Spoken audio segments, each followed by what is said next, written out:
तुम्हाला माहीत आहे का, एकाच मिक्सरच्या भांड्यामध्ये अय्यंगार टाईप रवा केक तुम्ही घरच्या घरी बनवू शकता. तर चला पटकन रेसिपीला सुरुवात करूया. त्याचबरोबर चॅनलला लाईक, शेअर आणि सबस्क्राईब करायला अजिबात विसरू नका, जेणेकरून तुम्हाला सर्व माझ्या रेसिपीचे नोटिफिकेशन तुमच्यापर्यंत मिळेल. सर्वात पहिले इथे आपल्याला एका मिक्सरच्या भांड्यामध्ये थोडासा रवा घालून घ्यायचा आहे. याचे सर्व मेजरमेंट मी डिस्क्रिप्शन बॉक्समध्ये दिलेले आहेत. त्याचबरोबर घरातली तिथे मी साखर घातलेली आहे. दोन्ही व्यवस्थित असं छान मस्त बारीक करून घेतलंय. आता यामध्ये आपल्याला घालायचे दूध. दूध मी रूम टेम्परेचरवरच घेतलेलं आहे.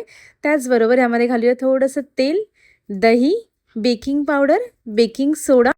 त्यानंतर आता ह्यामध्ये आपण घालूया थोडंसं चवीपुरतं मीठ. जास्त आपल्याला मीठ घालायचं नाही आहे, एकदम थोडंसंच घालायचं आहे. त्याचबरोबर इथे मी घालते थोडंसं केकला चव यायला अजून मिल्क पावडर. आता हे सर्व मिश्रण आपल्याला व्यवस्थित असं बारीक करून घ्यायचं आहे. इथे मी घातलेला आहे थोडासा पायनॅपल एसेन्स. तुम्ही हा प्लेन फ्लेवरसुद्धा करू शकता.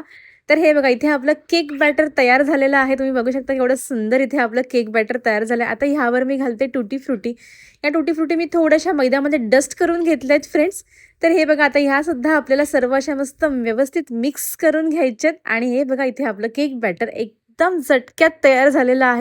तुम्हाला अजिबात विश्वास पण होणार नाही की हे केक बॅटर आपण एका मिक्सरच्या भांड्यामध्ये केलेलं आहे. आता इथे मी रेक्टँगल एवढा टीन घेतलेला आहे. ह्या टीनला मी खाली थोडंसं तेल लावलेलं आहे. तुम्ही इथे बटर पेपरसुद्धा वापरू शकता, काहीच प्रॉब्लेम नाही. पण मी असाच डिमोल्ड करते, मला सवय आहे त्यामुळे.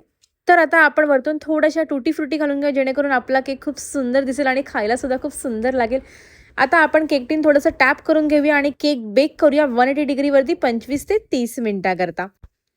तर हे बघा, इथे आता आपला केक केवढा सुंदर बेक झालेला आहे आणि कलरसुद्धा केवढा सुंदर आलेला आहे. आणि हे बघा, एकदम इझिली जे स्लाइस कट होतात. हा केक खायला एवढा सुंदर लागतो. नक्की घरी बनवून बघा. मी तुम्हाला आग्रहाने बोलते की हा केक ना नक्की घरी बनवून बघा.